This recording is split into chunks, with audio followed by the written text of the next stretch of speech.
I'm Christina Sutherland, and when I was much younger, I wanted to be part of creating beautiful spaces.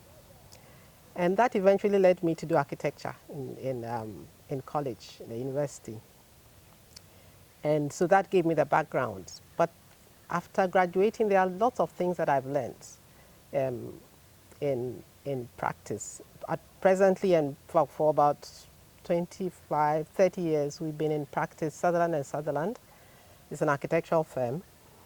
We've been in practice and we've learned a lot, which we've also applied to this environment. I've learned a lot about landscaping, how to pair plants, how to put them together, how to create a pleasing environment, something that looks good and doesn't look scattered. Something I've learned a lot also about infrastructure and how we can contribute to the environment. So here we've applied that by going mainly organic in the way we look after our plants, both the ones at the farm and even the plants around. We use a lot of organic chemicals, if you want to call it, organic substances. So neem oil and so on, and it's exciting to find these new things. We've also are using solar energy in addition to the main ECG that we have, because we think it's a good resource. And then we also collect rainwater. So we collect rainwater and we have a borehole, and then we treat the rainwater and then use it. We use it in the garden, we use it in the home, we use it everywhere. And so we just find that cycle of reusing what we have and going green, it's good for us. It's healthier for us, and it's good for the environment, and therefore it's good for the earth and for our nation. So, yes. So just to pick up from what Chris said, my name is Ralph Sutherland, the husband of a pretty 60 plus. And when I see her, I'm just fascinated by the fact that she had 3 children, and she doesn't look like it at all. So we've had a very interesting coalition of life interests, because we found out after we got married that each of us had a vision to build a retreat center. And to discover that and then watch the process by which God made it possible is something to anchor down as the reason why this thing has come up. I make space conceptually, and then Chris fills it within our architectural experience. And so conceptualizing how we fit into this hilly landscape and the spatial relationships. Then she comes in and does this wonderful garden, and you can't see the space for what it used to be, but it is so much better enhanced.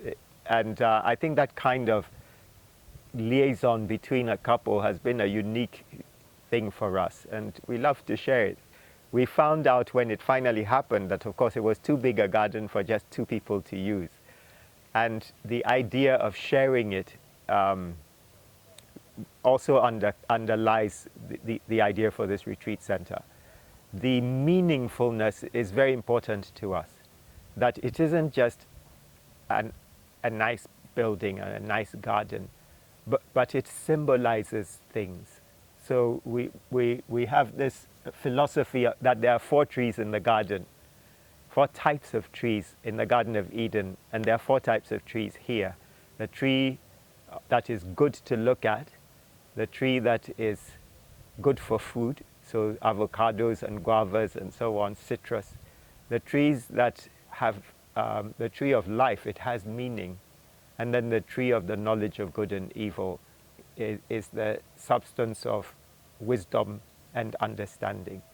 And so we like to have couples or people come in who are questing to explore such things meaningfully, and not just the run-of-the-mill Airbnb. They're good, but the ultimate is when there is meaning, and that it points to searching why God has called us into managing this earth and working out a life that draws us towards Him. You should also mention that we do welcome small groups of people who want to, say, have a retreat. And we found in the experience of that a really beneficial programming. We can offer guided retreats, or people can design their own. And couples romantic dinner, watch a film together and have a discussion about how it applies in your life. Study the scriptures and look out for practical ways of expressing it within the relational sphere of life. And then just aesthetic, that a breath of life and enjoyment of what God has made. I asked somebody, count the different colors of green around us. And of course, it's an impossible task. There's so many. So that fascination with butterflies, birds, trees, flowers, and things that are in the garden and growing, tomatoes, herbs, and so on, I think it just restores.